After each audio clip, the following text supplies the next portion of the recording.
Om Shanti. Good morning. 12 सितंबर 2022। आज प्यारे बाबा ने हम बच्चों से कहा है कि बच्चे, ऐसी जो महीन ते महीन बात है तुम बच्चे ही समझ सकते हो।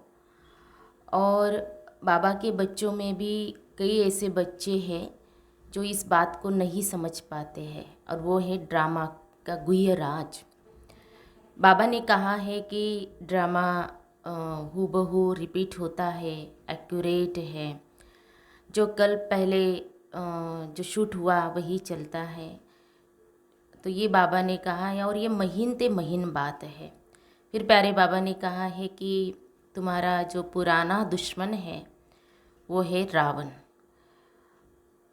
तो रावण पर विजय प्राप्त करने के लिए जो प्यारे बाबा ने हम बच्चों को आज की मुरली में विशेष ड्रामा के ऊपर अटेंशन खिंचवाया है। तो अभी हम सुनते हैं प्यारे बाबा के मधुर महावाक्य। आज बाबा कहते हैं, मीठे बच्चे, तुम्हारा नंबर 1 दुश्मन रावण है, जिस पर ज्ञान और योग बल से जीत पानी है। तमो प्रधान से सतो प्रधान जरूर बनना है। आज की मुरली में प्रश्न है, महीन ते महीन और गुह्य बात कौन सी है जो तुम बच्चों ने अभी समझी है? उत्तर है, सबसे महीन से महीन बात है कि यह बेहद का drama second by second shoot होता जाता है। फिर 5000 वर्ष बाद वही रिपीट होगा। जो कुछ होता है कल्प पहले भी हुआ था, ड्रामा अनुसार होता है। इसमें मूंझने की बात ही नहीं। जो कुछ होता है nothing new. Second by second drama की रील फिरती रहती है। पुराना मिटता जाता, नया भरता जाता है। हम पार्ट बजाते जाते हैं, वही फिर शूट होता जाता है। ऐसी गुह्य बातें और कोई समझ न सके। मुरली में गीत बजा है, ओम नमो शिवाय। पितुमात सहायक स्वामी सखा, तुम ही सबके रखवाले हो। ओम शांति। बच्चों ने गीत सुना कि एक ही सहारा है दुख से छूटने का। गायन है ना, सबका दुख हरता सुख करता एक ही भगवान है। तो जरूर एक ने ही आकर सबका दुख हरा है और बच्चों को सुख शांति का वर्षा दिया है, इसलिए गायन है। परंतु कल्प को बहुत लंबा चौड़ा बताने कारण मनुष्य कुछ भी समझ नहीं सकते। तुम जानते हो कि बाप सुखदाम का वर्षा देते हैं और रावण दुखदाम का वर्षा देते हैं। सतयुग में है सुख, कलयुग में है दुख। यह किसकी बुद्धि में नहीं है कि दुख हरता सुख करता कौन है। समझते भी है कि जरूर परम पिता परमात्मा ही होगा। भारत सतयुग था, लक्ष्मी नारायण का राज्य था। यह कहते हुए भी जो शास्त्रों में सुना है कि वहाँ यह कंस जरासंधी रावण आदि थे, इसलिए कोई बात में ठहरते नहीं है। तुम जानते हो यह सब खेल है। तुम्हारी बुद्धि में है कि हमारा दुश्मन पहले पहले रावण बनता है। पहले तुम राज्य करते थे, फिर वाम मार्ग में जाकर राजाई गवा दी। इन बातों को तुम ब्राह्मण बच्चे ही जानते हो। तुम्हारा और किसी दुश्मन तरफ अटेंशन नहीं है। तुम जिसको दुश्मन समझते हो वह किसकी बुद्धि में नहीं होगा। तुमको इस रावण दुश्मन पर जीत पानी है। यही भारत का नंबर 1 दुश्मन है। शिव बाबा जन्म भी भारत में ही लेते हैं। यह है भी बरोबर परमपिता परमात्मा की जन्मभूमि। शिव जयंती भी मनाते हैं, परंतु शिव ने आकर क्या किया वह किसको पता नहीं है। तुम जानते हो भारत ऊंच ते ऊंच खंड था। धनवान ते धनवान 100% हेल्दी वेल्दी और हैप्पी थे, और कोई धर्म इतने हेल्दी हो न सके। बाप देखो किसको बैठ सुनाते हैं, अबलाए कुपचाए साधारण। किसको बैठ सुनाते हैं, अबलाए कुपचाए साधारण। वह सावकार लोग तो अपने धन के ही खुशी में हैं। तुम हो गरीब ते गरीब। नहीं तो इतनी ऊंच ते ऊंच पढ़ाई ऊंचे मनुष्यों को पढ़नी चाहिए, परंतु नहीं पढ़ते हैं गरीब साधारण। तुम कुछ भी शास्त्र आदि नहीं पढ़े हो तो बहुत अच्छा है। बाप कहते हैं जो कुछ सुना है अथवा पढ़ा है वह सब भूल जाओ। हम नई बात सुनाते। सबसे नंबर 1 दुश्मन भी है रावण, जिस पर तुम बच्चे ज्ञान और योग बल से जीत पाते हो। बरोबर 5000 वर्ष पहले भी बाप ने राजयोग सिखाया था, जिससे राजाई प्राप्त की थी। अब फिर माया पर जीत पाने के लिए बाप राजयोग सिखला रहे हैं। इनको ज्ञान और योग बल कहा जाता है। आत्माओं को कहते हैं मुझे याद करो। भगवान तो है ही निराकार, उनको राजयोग सिखाने जरूर आना पड़े। ब्रह्मा भी बूढ़ा है, बहुत जन्मों के अंत के जन्म में है। भारत में गीता आदि सुनाने वाले तो ढेर है, परंतु यह तुमको कोई नहीं कहेंगे कि विकारों रूपी रावण पर तुम्हें जीत पानी है। मामे कम याद करो, यह भी कोई नहीं कह सकते। यह तो बाप ही आकर आत्माओं को कहते हैं। आत्मा अभिमानी बनो, जितना बनेंगे उतना बाप को याद कर सकेंगे, उतना तमो प्रधान से सतो प्रधान बनेंगे। तुम जानते हो हम सतो प्रधान देवी देवता थे, अब हम आसुरी बने हैं। 84 जन्म पूरे हुए हैं, अब यह है अंतिम जन्म। तुम बच्चे जानते हो बाप हमें समझा रहे हैं, वही ज्ञान का सागर, पवित्रता का सागर है। इस समय तुमको भी आप समान बनाते हैं। सतयुग में यह ज्ञान प्रायलोप हो जाएगा। ऐसे भी नहीं समझेंगे कि यह राज्य हमको परमपिता परमात्मा ने दिया है। अज्ञान काल में भी मनुष्य कहते हैं सब कुछ ईश्वर ने दिया है। वह ऐसे भी नहीं समझते, प्रारब्ध भोगने लग पड़ते हैं। ईश्वर का नाम याद रहे तो यह भी सिमरे कि बाबा आपने तो बहुत अच्छी बादशाही दी है, परंतु कब दी, क्या हुआ, कुछ भी बता नहीं सकते।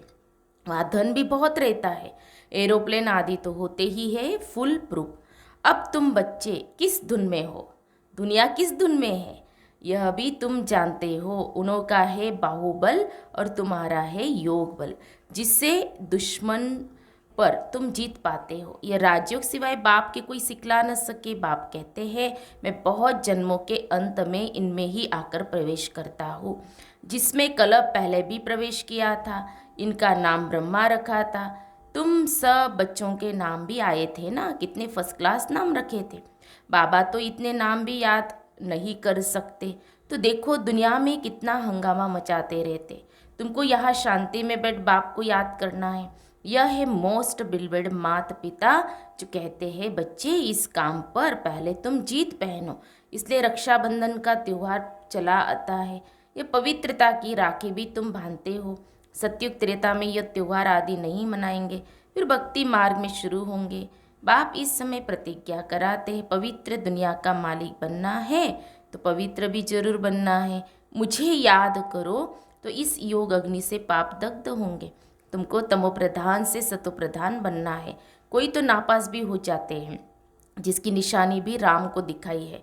बाकी कोई हिंसा आदि की बात नहीं। तुम भी क्षत्रिय हो, माया पर जीत पाने वाले। जीत न पाने वाले नापास हो पड़ते, 16 कला के बदले 14 कला बन पड़ते हैं। कोई सतो प्रधान, कोई फिर रजो भी बनते हैं। वैसे फिर राजधानी में भी नंबरवार पद होगा। जो ब्रह्मा कुमार कुमारी कहलाते हैं वही वर्षे के हकदार बनते हैं।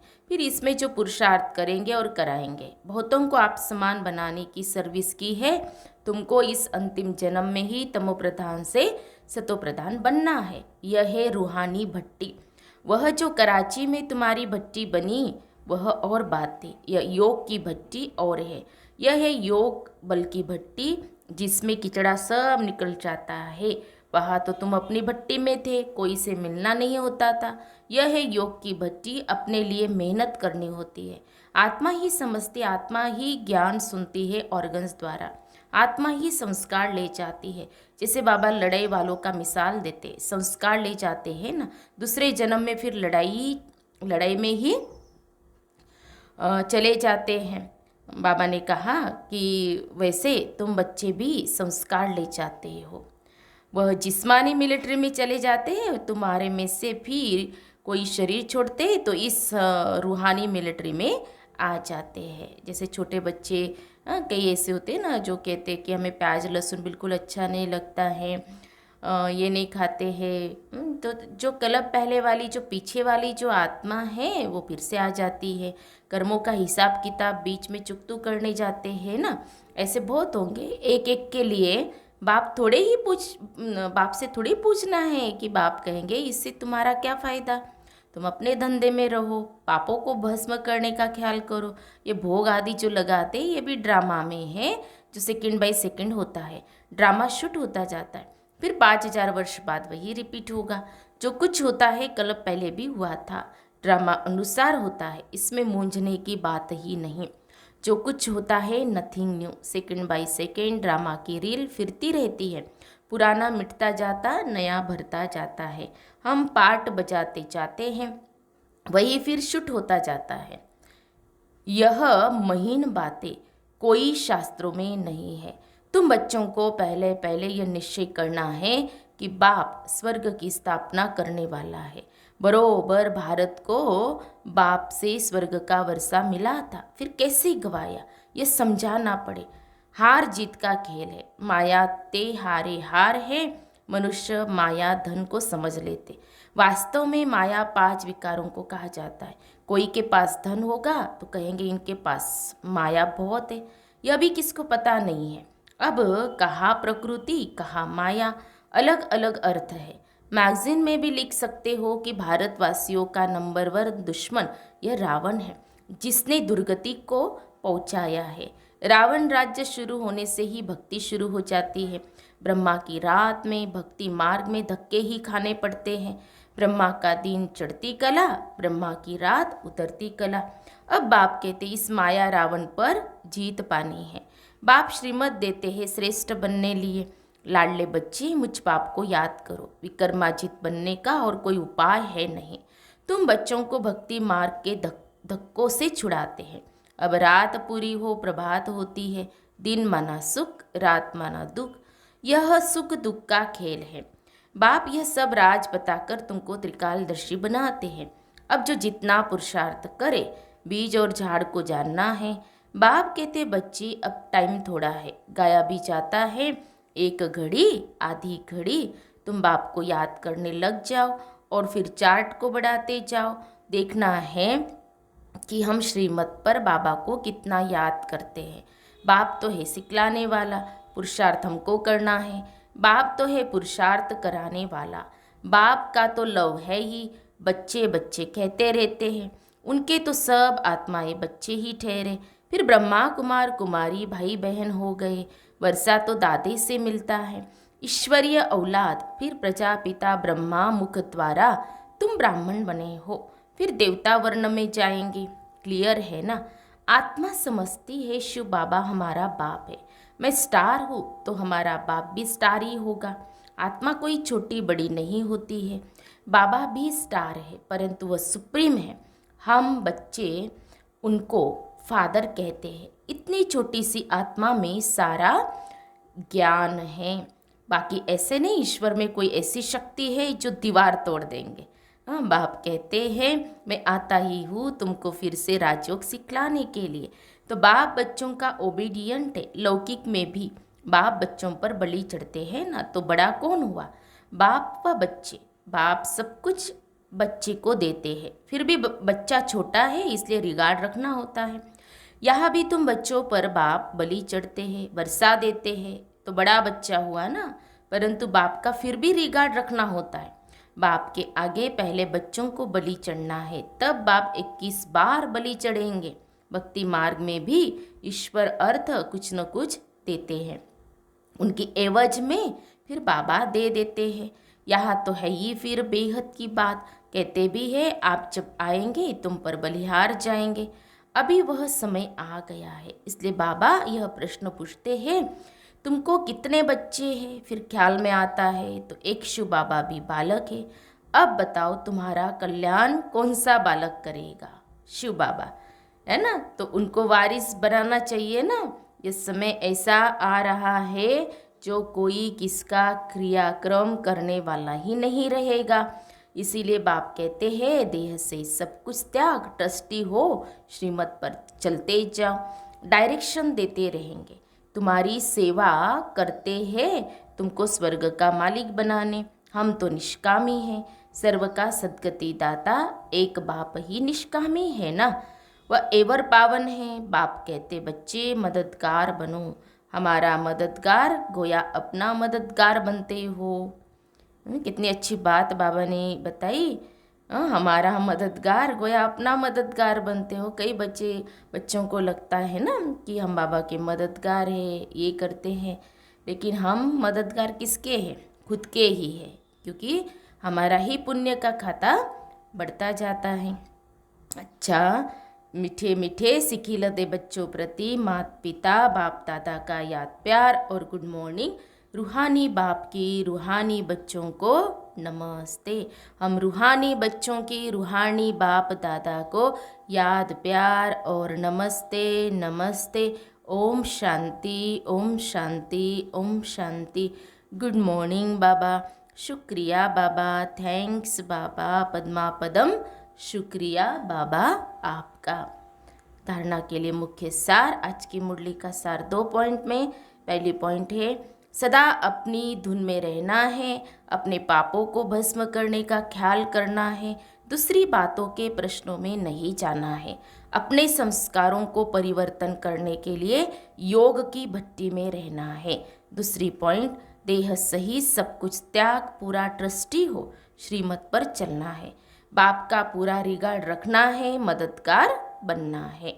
प्यारे बाबा का वरदान है, मेरेपन के अधिकार को समाप्त कर क्रोध व अभिमान पर विजयी बनने वाले कर्म बंधन मुक्त भव।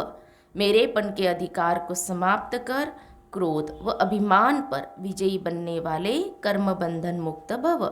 जहाँ मेरेपन का अधिकार रखते हो कि यह क्यों किया, यह मेरी है या मेरा है, तो क्रोध अभिमान या मोह आता है, लेकिन यह सेवा के साथी है, न कि मेरे का अधिकार है। जब मेरा नहीं तो क्रोध मोह का कर्म बंधन भी नहीं। तो कर्म बंधनों से मुक्त होने के लिए एक बाप को अपना संसार बना लो। एक बाप दूसरा न कोई, एक बाप ही संसार बन गया तो कोई आकर्षण नहीं, कोई कमजोर संस्कारों का भी बंधन नहीं। सब मेरा मेरा एक मेरे बाप में समा जाता है।